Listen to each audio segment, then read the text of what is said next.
Welcome to What's Cooking on the Gridiron.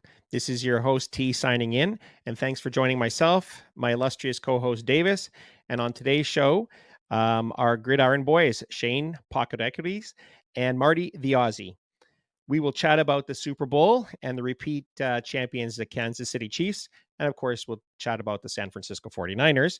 And let's not forget our KC celebration grill off, where I will be cooking up barbecue chicken flatbread on the real gridiron griddle. Remember to subscribe and enjoy our show. Welcome to What's Cooking on the Gridiron with your hosts T and Davis. Join us, along with the Gridiron Boys, as we chat about fantasy football and cook up and mix up some of the latest trending food and cocktails.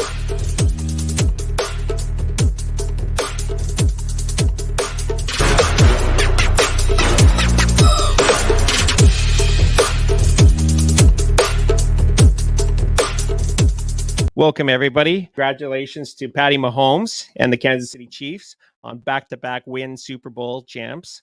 And condolences to all those affected by the tragedy that happened during the parade. A time that was supposed to be a great day of celebration ended up being a day of mourning. Our deepest sympathy to the victims and families of the tragedy and the entire community of Kansas City.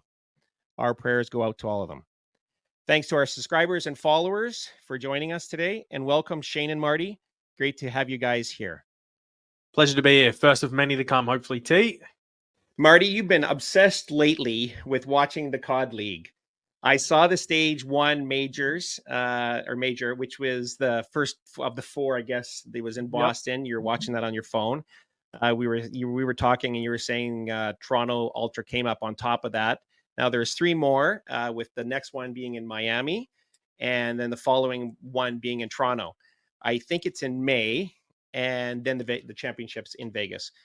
Marty, any chance you're going to go to Toronto and catch it live?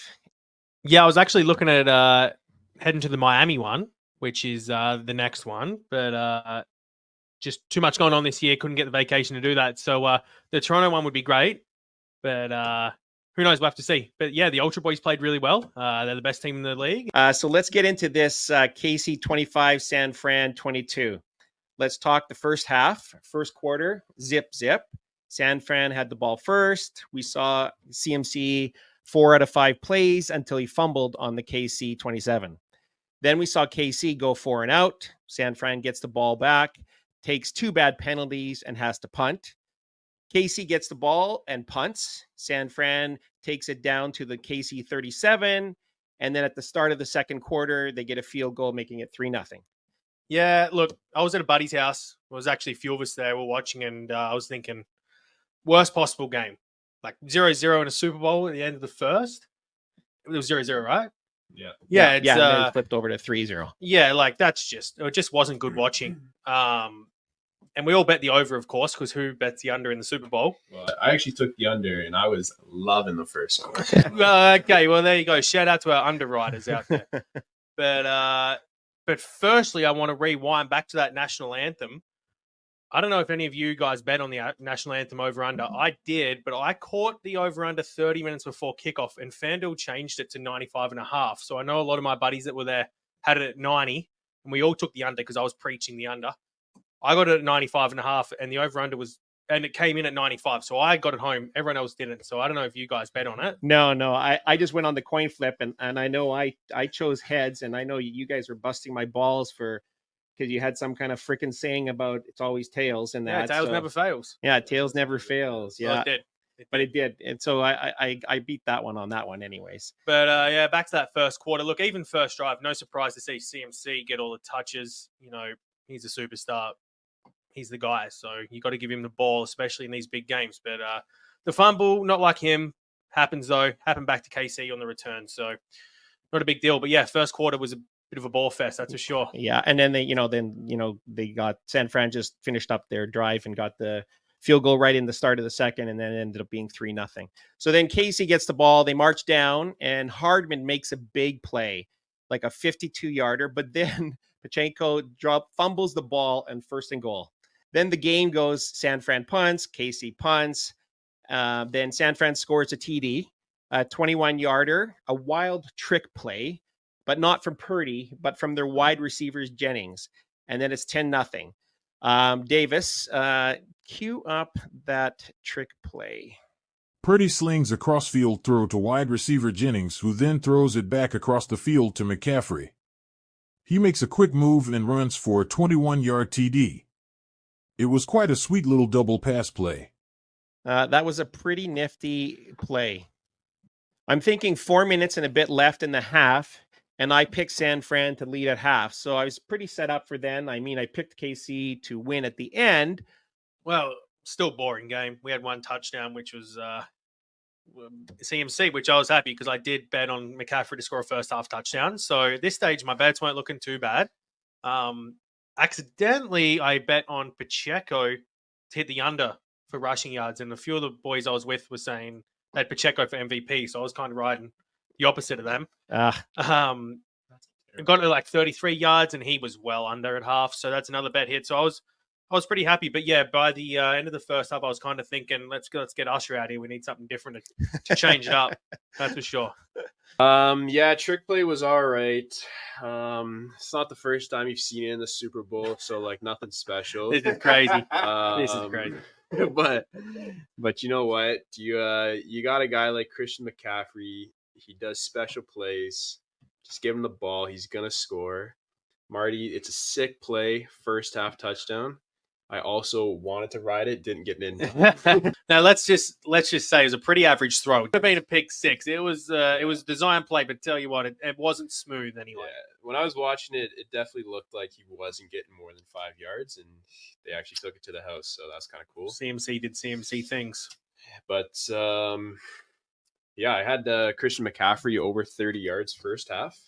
Needed 30 in each half, and he just squeaked by. Was that rushing and receiving, or just rushing? Yeah. When I was looking at half, it said 29, so they must have gave him the 30. I don't know, because it paid out. Don't complain. Just smile and take the money. Smile and wave, boys.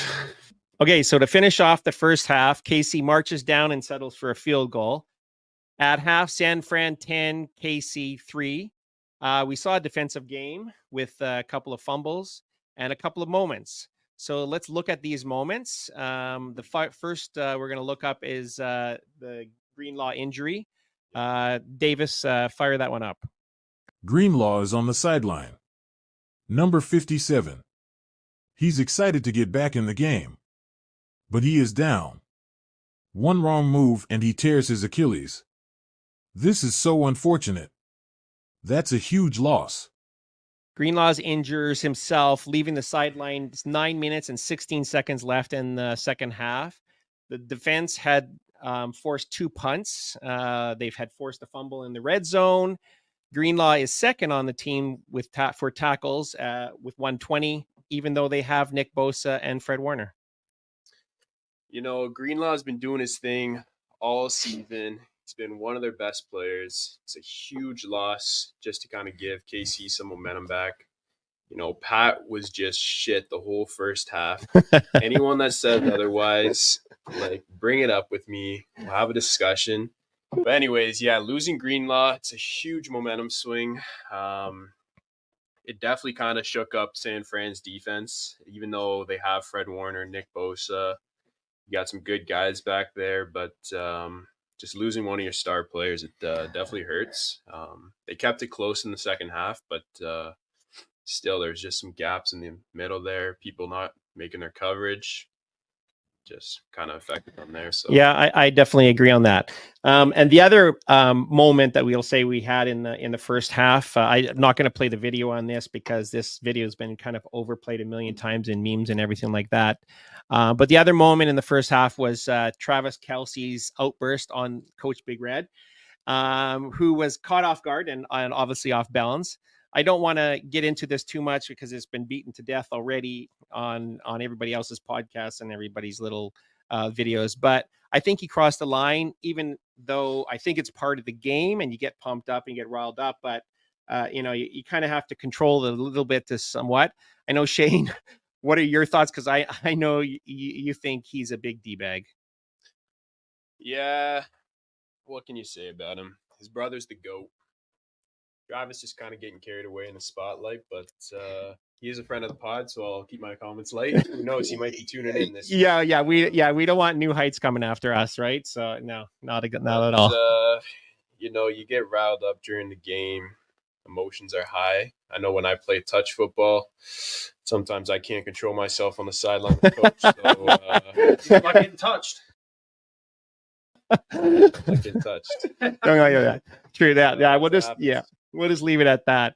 Now, I learned during the halftime, because when we were watching the feed for the show on the Zone, we got the Canadian feed, so we didn't get. Obviously, we missed out on the commercials, the good commercials, and I didn't even see Gronk kick.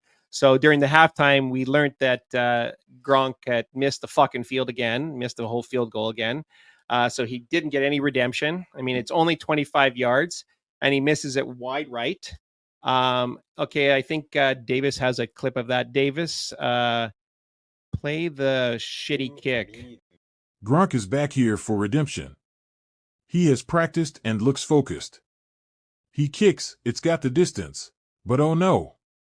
It's wide right. He blew it again, the dumb fuck. There goes that bet. Should have taken the miss. Marty is definitely making these. So he had the height, but just missed it right. I think last year he missed it left. So I know Marty's going to be making this field goal. I know once the weather warms up, he's going to be heading out, practicing, and we're going to have a Marty redemption kick for Gronk. He's going to be out there, and we're going to do some recordings out there, and we're going to see if he actually can make it when Gronk fucking couldn't. Yeah, look, I'd love that little redemption shot, a little What's Cooking on the Gridiron, Kick of Destiny Part 2, Part 3 maybe next. And he will be paying out all bets that didn't hit from the Gronk miss. So that's not happening. I'll be getting paid as well. Look, he missed it back-to-back years. It's a bit sus if you ask me. I know he's been practicing too. He didn't just turn up on the day and kick it. So from 25 yards with a bit of practice for an NFL play, probably should hit it. So who knows? It's sponsored by FanDuel and stuff, so we never know what's going on. But I do see Pat McAfee does the college. He gets the college kids when at the college games. He goes and gets random people to have a go, and like 95% of them miss. So I guess it is harder than it looks, and that's why kickers get paid what they get paid to do. But it is what it is. But on another note, I do want to say, Travis Kelce supporter over here. I'm not joining in on the hate train over here. I'll leave that to Shane. No Kelce smashing. Yeah, I'm on the Travis Kelce love train. So just getting that straight. Okay, now that since we were talking halftime, we're gonna do this little Aussie word of the day with Marty, and Shane and I will try to guess what the fuck he's saying. So Marty, give us the word. Cool. So I've got a couple, just to keep the boys on their toes. Hey, Shane, stop Googling that, what the answer is going to be. He's just chucked it up in Google. He's got Google Speech going, which is insane. We'll start off with, we'll start off with an easy one that I think Todd will get. Shane, I'm not convinced on, but no surprises there. We'll start with Sheila. What do you think a Sheila is?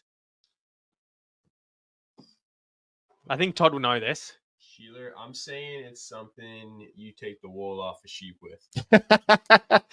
Interesting. Todd? I think Sheila is, I think it's just a girl. Yeah, Todd was correct. Yep. It is it's another word for a woman. Not something that you take the wool off a sheep with. I think Shane was saying Shearer rather than Sheila, but we'll go to another one. This one's a bit trickier. Any ideas on what a bludger is? That sounds like something from Harry fucking Potter. A bludger? Yeah, bludger. Yeah, I think I know this one too. And just quietly, no surprise, Shane knows because I would call him one, but we'll continue and see. Bludger is just, it's a guy who's just a clown.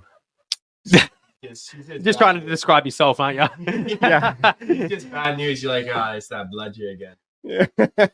Todd, any thoughts? I'm going to kind of agree with Shane. I'm going to go with what Shane says on this one. Look, you're kind of in the right direction, but not quite right. A bludger would be someone who's just generally lazy, goes to work and is the guy, you're working on the city and you're filling potholes, and it's the guy that's watching. It's the guy that's standing on his shovel. He's a bludger. Yes. And then the third one, this is a trademark name actually, so it's an item of clothing, so it's a little hint for you. A budgie smuggler. You know what a budgie smuggler is? Oh yeah. You just make What's a budgie No, smuggler, he's not Shane? making this shit up, Shane. This is for real. So Todd, you know. little tight bathing suit. The little. It's for men. It's the yeah, like Speedo. a speedo. You like your Yeah, speedos. yeah, when you your swim in. speedo. Budgie smugglers, we call them. Yeah, budgie smugglers. I was gonna say like pajama pants. Although people do wear them in Australia, not just to swim in. All right. Well. Everybody will have to wait for till next time until we find out some more words from Marty and what the hell they're saying in Australia. But back to football. Halftime's over. We saw Usher, but the word's still out on if it was a good show, bad show. I don't know. I didn't even watch it. I was cooking up on the gridiron. Yeah, cooking up some of those burgers I had promised everybody, the smash burgers. So KC receives the ball, and Patty fumbles the ball on the first play of the half. Pachenko recovers it, and then 2 plays later, Patty throws an interception. Not something you want to see when you're thinking KC's going to come back in the second half. San Fran goes 4 and out and punts. KC goes 4 and out and punts. San Fran goes 4 out and punts. And at this time, I'm thinking the punters are earning their freaking coin for this Super Bowl. KC marches down the field, but ends up having to settle for a field goal. The score is now San Fran 10, KC 6. Did any of you at this point load up your bet for KC to win? I did not load up. I'd already loaded up pre-game for KC to win because you don't bet against Patty Mahomes, and you don't never bet against Patty Mahomes against a spread either.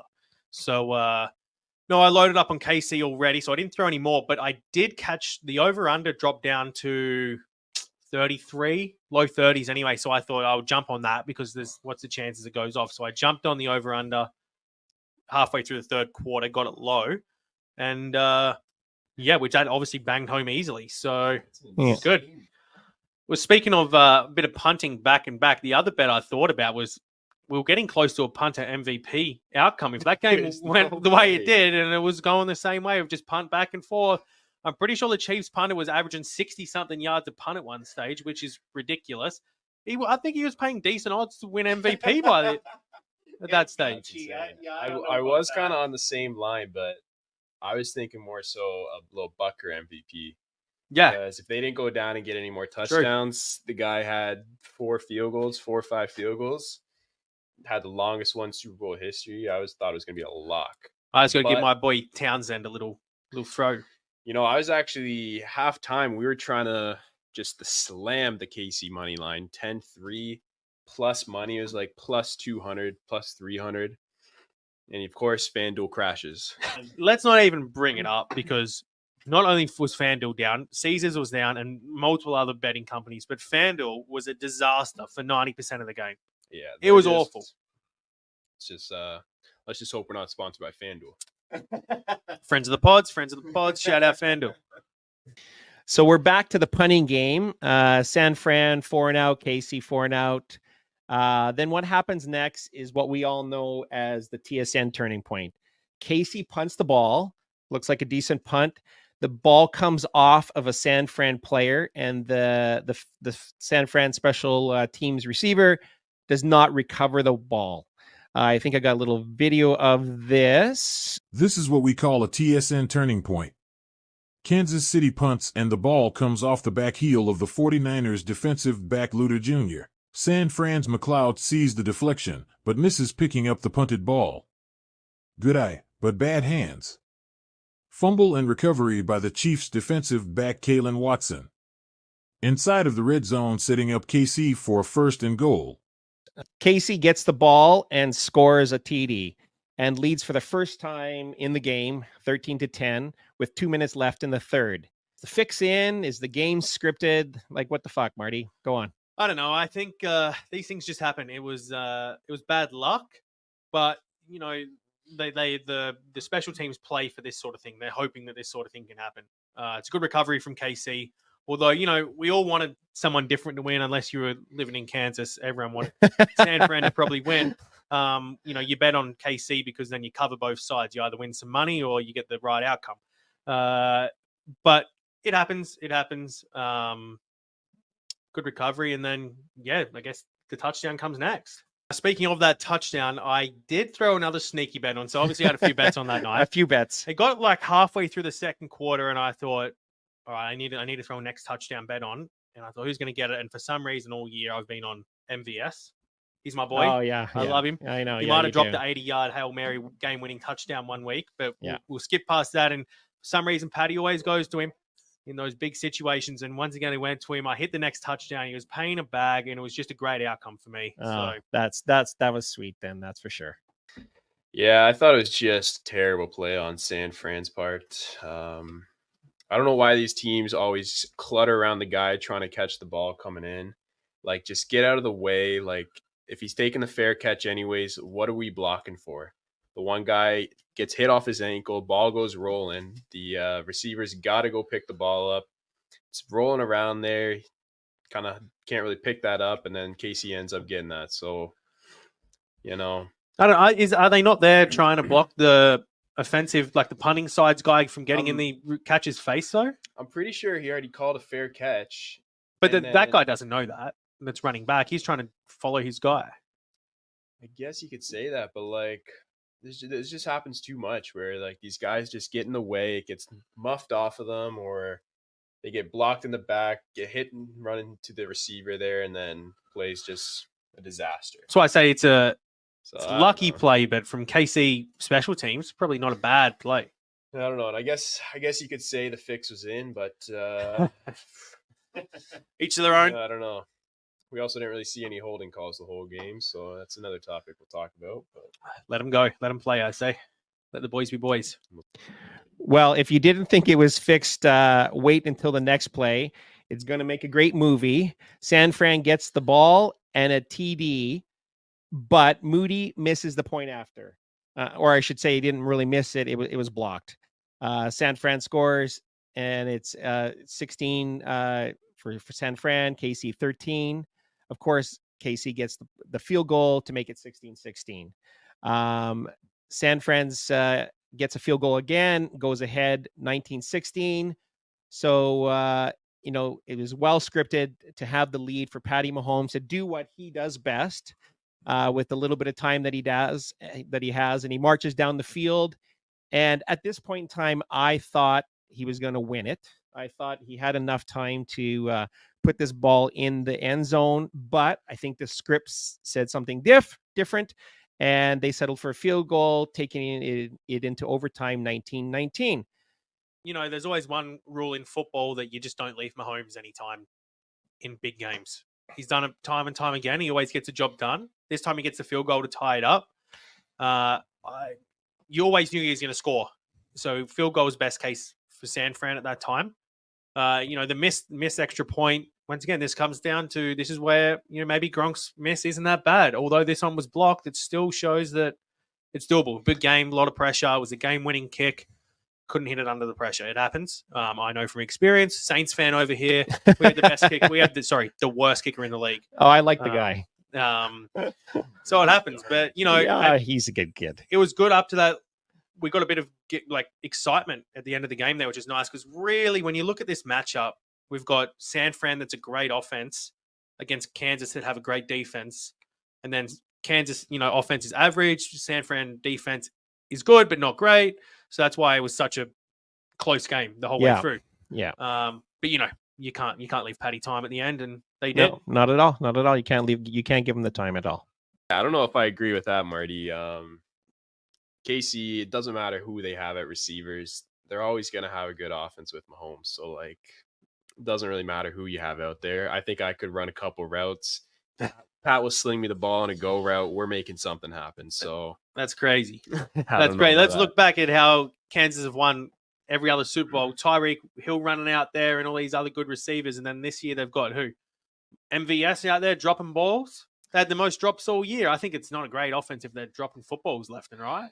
Yeah, but Pacheco had less than 30 yards at half. Yeah, Pacheco's he's just a dumpster, bro. The guy, that's crazy. The guy runs like he's half autistic out there. He's a bull. He's good. He's pumping at 200%, just going. I had him in fantasy all year. So, I don't know. He is a good back, but I wasn't expecting much from him this game. I took the unders. I didn't want to touch any KC receiver because it's just nothing to play with. Even Travis Kelce had nothing the whole game. I hit him for the over, 72 yards and 72 and a half, and I got the over in a hit. Oh, yeah, it doesn't So he really put up a matter. It decent game. doesn't matter who KC has, as long as they got Mahomes, Kelce. It's always going to be. I don't know what is KC's record at the end of the regular season. I think they finished 11-6, 10-6. Yeah, they were shit. Oh, it's gonna be Yeah, they were. They were So shit leading into there, which makes this all so much better. Like, you know, you got the underdogs the whole way. You get hot, and you're good. They beat some good teams to get here, and Yeah, they definitely did. I can't say their offense is one of the best ones in the league. Yeah, There's not a chance, but they got an unreal defense. They definitely had to go through one of the tougher playoff routes. I mean, you got to take down Miami. We don't think very highly of Miami, though, but still a good team. Tua's got to be better, but what can you do? He's got no brain. Jeez, that's hard. That's hard. They then got to go on to Buffalo. They do their thing every year. Absolute bang off. Although some people would say it's a hard matchup, Mahomes knows he's going in and just wiping the floor, even if it's in Buffalo this time. So Yeah, you know what? He's got a good record against Buffalo. You could say the guy likes playing against him.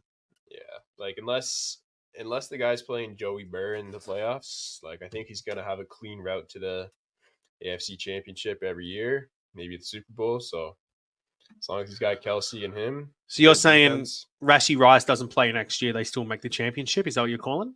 Because he's their best receiver. I would. Well, he is. Rice had a good year. He played like a pretty pivotal part in the offense, I guess. But He started slow as a rookie would, but he finished very good. in every playoff game where it mattered, who were the two guys making it happen?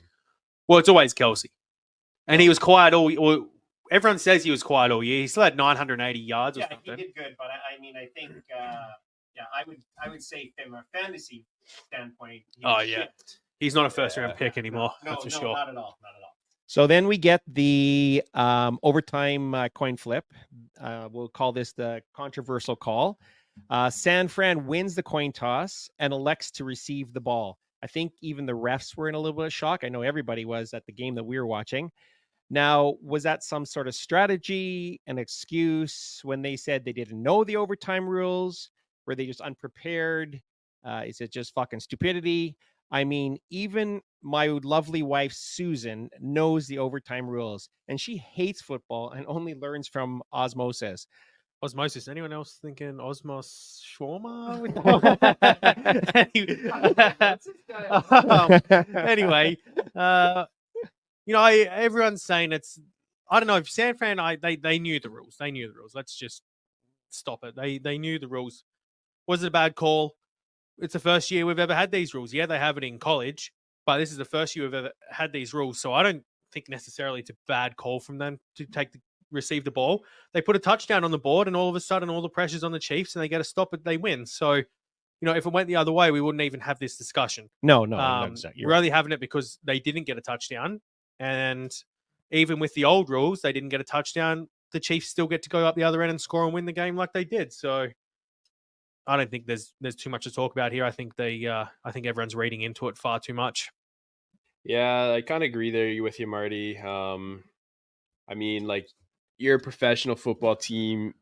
These guys definitely knew the rules. Like, that's kind of like when LeBron's in the finals and he comes out and says, "Oh, I had a broken wrist after we lost 4-1 against Golden State." Like, yep. We know your wrist was fine the whole time. You're just saying this so it doesn't look as bad. So San Fran's coming out after the game saying this, so it's like it's a cop out.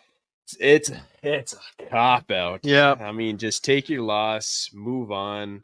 They got you again, but personally, if it was me, I would have probably gave the ball to Mahomes first, because like even if we get a touchdown, the guy knows he needs to score to win. They get to basically play with 4 downs every possession. And then he still would have probably went down and scored that touchdown, tied it up, and then San Fran would have got the ball back again. So I guess you're right. That's the upside to getting the ball back, isn't it? Because if they get the touchdown, you get 4 downs for each time.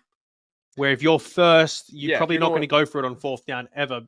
No, like unless it's like maybe 4th and 1, 4th and 2, you're in their end. I still think you're taking the points. regardless. But, Yeah. like, unless you're Dan Campbell, but I don't know. Yeah, it's a good point. Still, though, I'm not going to argue with it. So San Fran starts with the ball and settles for a field goal in overtime, allowing Patty Mahomes like a second chance to do what he does best. Like you were saying, you're giving him 4 downs to do this. So, of course, he scores, and the rest is his history. Hardman scored the winning TD, and from what it looked like, that making it 25-22, it didn't look like he realized that the game was over when he got that touchdown, or I think he said he just blanked out or whatever when he caught it. But let's rewatch this glorious moment here and hit it up, Davis. Mahomes first and goal. Hardman fakes a motion to go across. He turns back behind coverage. Mahomes rolls to the right and floats one to a wide-open Hardman who strolls into the end zone. Touchdown. KC wins OT by 3 and are the repeat Super Bowl champs. I don't even think Hardman knew he just caught the game winner. I think he was in shock. So Kansas City wins back-to-back Super Bowls. A couple of records were set by the kickers. Shane, I think, or Marty, you guys alluded to this earlier on. Moody actually broke the record first for the longest field goal in the Super Bowl during that game. Yeah. And then Butker came back, and I love calling him Butt Kicker. Butt Kicker broke that with a 58-yarder. And then Shane's not a big fan of Pacheco, I guess, but me and Marty are. And he became the first RB in history to start and win 2 Super Bowls in the first 2 years. So, yay for him. Yes. Some guys are just blessed. Yeah, some guys are just blessed. Yeah. What are we saying? And you got to feel for our boy Clyde Edwards-Helaire just sitting on the bench. Yeah. Oh, yeah. Just watching all that. As long as he gets a ring, I guess he doesn't care. Yeah. So overall, San Fran played pretty decent. Purdy had 255 passing yards, a TD. CMC had 80 and 80 and a receiving TD. The other highlight of the game, which we showed the clip, was of Jennings, who threw 1 passing TD, and he also received 1 passing TD, a receiving TD. Mahomes, on the other hand, had 333 passing yards, 2 TDs, but he threw in an interception there. He also rushed for 66 yards. Kelsey, who Marty's a big fan of, had a good game. He had 9 out of his 10 catches for 93 yards. Another favorite of Marty's, MVS, had the first TD. And then, of course, we had watched Hardman with the winning TD. He only had 3 out of 3 catches, but, I mean, you make it count when you make it count. And sweet catches. And Pacheco rushed for 66 yards and had 33 receiving. Now, I want to play a little game here, Marty and Shane. Davis, cue up that. Hey everyone, this is Davis and welcome to the game show, Higher or Lower. I'm going to tell you a stat that San Fran had for the game. And you are going to tell me if you think KC was higher or lower. So let's start this up. San Fran had a total yardage of 386. Marty, what do you think KC had? So we're saying KC was higher or lower than 386. I'm going to go lower. KC had less yards. Are we serious? I'm slamming the higher. Pat Mahomes had like 310, 320 passing yards. And Pacheco had 15s rushing, so... No, he didn't. But give me the over. Marty, you are wrong. KC had 463. It should have been a no-brainer. 463, they picked. That wasn't even close. They are the winning team. 1-0, Shane. Now passing yards, San Fran had 276. Higher or lower? Well, you want to pick, Shane? I'll pick the last one. Well, I just said this in the previous question, so give me the over again. Because we know Mahomes did his thing out there. Well, I've got to go the over then. Yes, you're both correct. Patty Mahomes threw for 333 yards. Pissed. Oh, you know what? If McCaffrey's touchdown went to Brock Purdy... Oh, no, you did. Was it San Fran's passing yards or Brock Purdy's passing yards? 20 yards. No, it was like 60-yard Hail Mary. Like, I've just been banged. No bang. So what about rushing yards? San Fran had 110. What's this? Rushing? I'm giving the Sanford only had 110. Yes, 110 yards surprisingly, but stats don't lie. KC 8 under.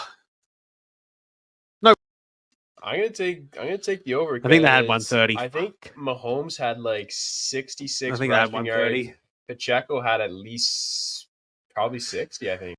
Yes, 130 yards like Shane said. Mahomes had 66 yards himself. Yeah, and people say you can't scramble like Josh Allen. It's crazy. That's 3. I think Shane is cleaning up. Last one. A little tricky. Fantasy points. Fantasy football or just fantasies in Shane's brain? Okay, so San Fran had 245.6 fantasy points. Was KC higher or lower? 245. Who goes first? shout it out. 245. Give me. KC had. 245.6. Well, it's got to be more. They were the over in everything else. So if they're not the over in this, it makes no sense. Yeah. It's got to be over. They won the game. They had the same amount of points, same amount of touchdowns, They're didn't they? like, unless you're gonna hit me with they had more field More goals. fumbles or some bullshit. KC had 226.4 fantasy points. Where's your math? So, yeah, I don't know. Where's your Maybe math? I don't know. What are you doing? PPR, half PPR? Like don't fucking I didn't know get any what of this the shit stats specified. are. Just another bang job for the boys. That's a bang job for the God, let's let's change it to higher from higher and lower to fucking who can get bang job the most out of this. Like it's insane. Well, you got Marty Marty 4-0. Marty, Yeah, 4-0 I did. Shane wins. I guess the numbers tell the story unless you're playing fantasy football. Back to UT. But before I go, can someone tell me where was Kittle all game? You know what? Like, he actually banged me. Like, I thought Kittle was gonna kind of be that guy this game. I thought KC's got 2 good corners. They got Snead, they got Duffy. Thought they're gonna be kind of locking up Debo Ayuk, which they kind of did. So I thought Kittle was gonna kind of do his thing, but he still made his effects and like blocking and that. So it's not a complete loss, but for fantasy, like, it's just not the day you want. And for betting, like, I had this guy for 2+ touchdowns that game, and it was a bang. Shit, that Guy didn't even get one. No, I mean they barely got the ball. I mean, yes, definitely. We're looking at it. I think sometimes things from a fantasy standpoint and stuff like that, or betting standpoints. But I mean, obviously he played a big role in the game. It's just he wasn't just out there, doing nothing. But I mean, not very many catches and definitely no fucking TDs. Which if you're putting your money on somebody from San Fran, I mean, he's one of them that there. Don't you think, Marty? Maybe McCaffrey, but I think you guys are giving this guy too many flowers. I think he was dog shit. I think he's meant to be the best tight end in the league. He's meant to be the number 1 tight end to pick next year in fantasy. He's the best tight end in the league. Who? Kittle is ranked number 1 right now in preseason rankings, and he was shit. He's meant to put up 100 yards like Kelsey. Okay, you just finished telling us how much you're in love with Kelsey. So yeah, but Kelsey ain't number 1 this pick is really, anymore in tight end. San Fran doesn't always scheme Kittle up the way KC schemes up Kelsey. But he should have been open a lot more than what he was. He was shit. He had a shit game, and I don't know the didn't help stats him win. behind it, but he might have just not been running as many.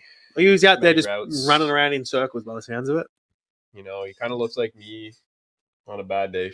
Touch football. Yeah, like 3 targets, 1 catch for 0 effective yards. But I don't know. He it was a tough. Need better out of him. If they want to win a Super Bowl, he's got to play better. Yeah, I guess you can say that. Blocking ain't going to win Super Bowls. Blocking definitely does win Super Bowl.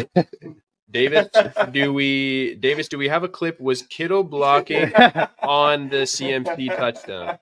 I liked Kittle all year. I mean, he's hot and cold. Like, some games he'll put up a lot of fantasy points, and then next time he won't put up anything. And that's what you get when you pick him up and that. So I don't know if I'm drafting him next year or not. That's something to be seen. Well, that's it for this portion of the show. Thanks for joining me, Shane and Marty. Yep, thanks for having us. Yeah, thanks again for having us. We had ourselves a good pod, so everyone clap it up for the pod. Good pod. Better than last week, I'd say. Yeah, better than last week. C-Reg's gonna not like that comment. C-Reg had some Technical issues, we'll say, that technical shitty issues, and camera. he came through again with some dog shit picks like he's been doing all year.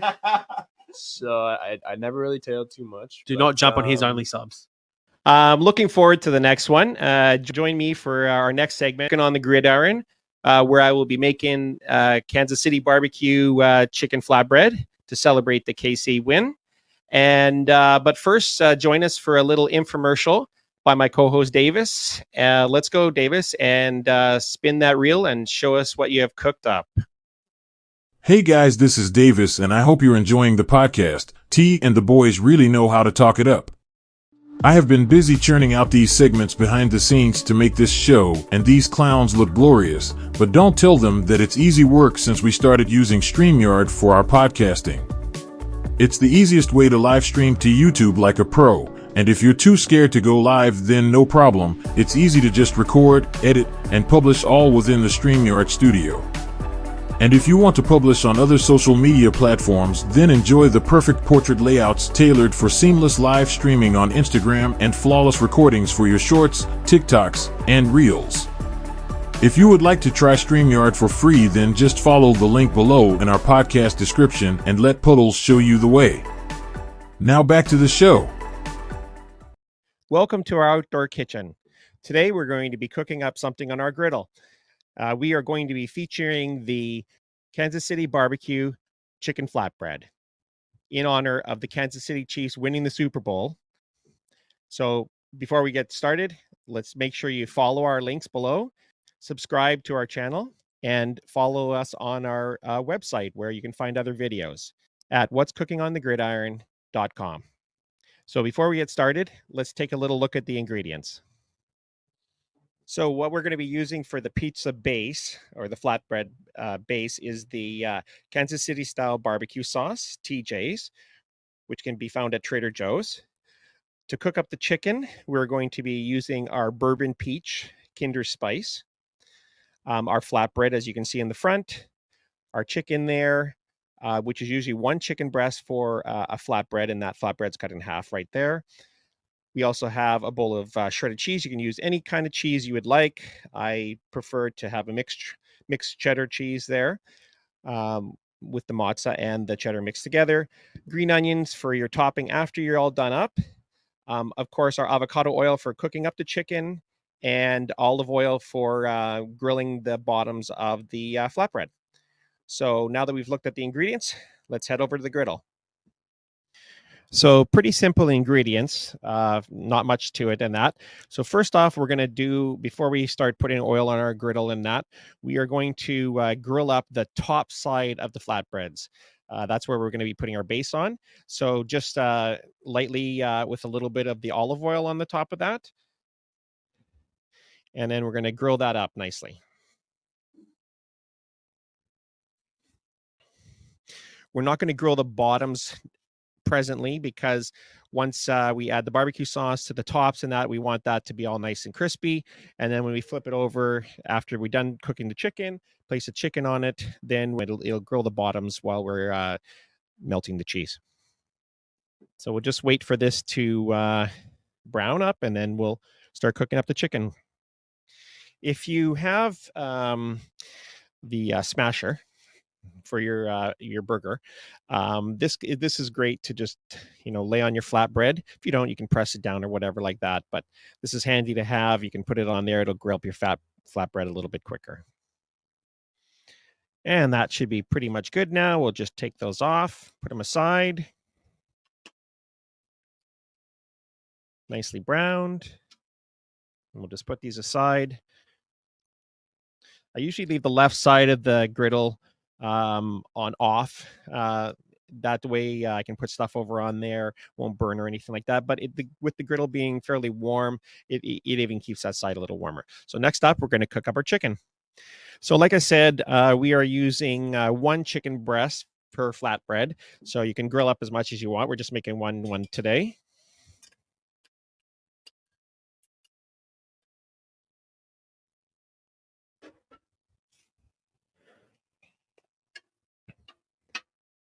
We get this going, and we'll add our avocado oil.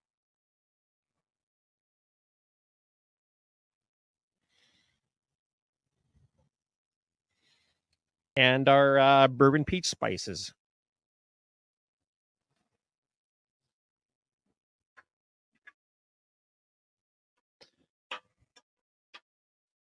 Now, these are kind of cubed up in that, but what you want to do is after you're done cooking it is just to tear it a little bit, just so that they're like little pieces that you're going to place onto the chicken, or on the flatbread, I should say.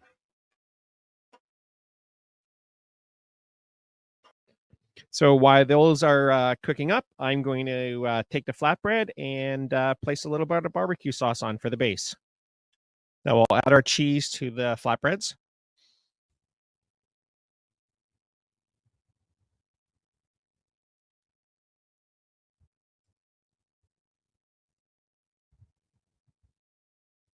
And then we'll use our cover that I said was indispensable last time when we were doing the burgers to melt the cheese when you're outside.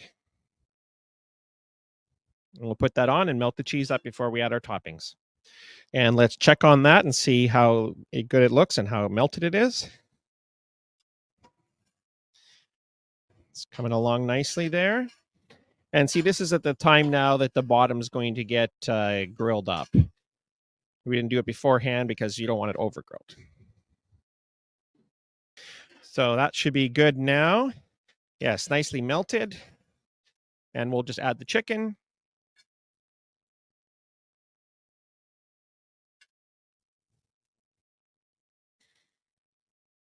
And so now we'll just take that off the grill now and garnish it with some green onions. Nicely garnished with some green onions. And how good does that look? Kansas City BBQ Chicken Flatbread in honor of the Kansas City Chiefs winning the Super Bowl. Hope you enjoyed today's show. Tune in for some rest of the episodes. And this is T signing off. Well, thanks for joining us on this podcast episode. This is Davis, and I hope everyone enjoyed T's cooking on the actual gridiron. In celebration of the Chiefs' Super Bowl win, he made us some delicious barbecue chicken flatbread. Thanks to the Gridiron Boyz Shane and Marty for joining us to discuss the Super Bowl and other happenings around the NFL. Watch for upcoming episodes of Against the Spread with C-Rag when we will discuss some futures. Well, that is it for this show. Be sure to subscribe so you will not miss our next podcast when we review the NFL Draft 2024 and see what T has to cook up on the gridiron for the rookies and all you Dynasty players. Please follow us on our social media platforms and subscribe to our YouTube channel. Check out our Discord server and join in some group chats. This is your co-host Davis signing off, and may all your fantasy football dreams come true.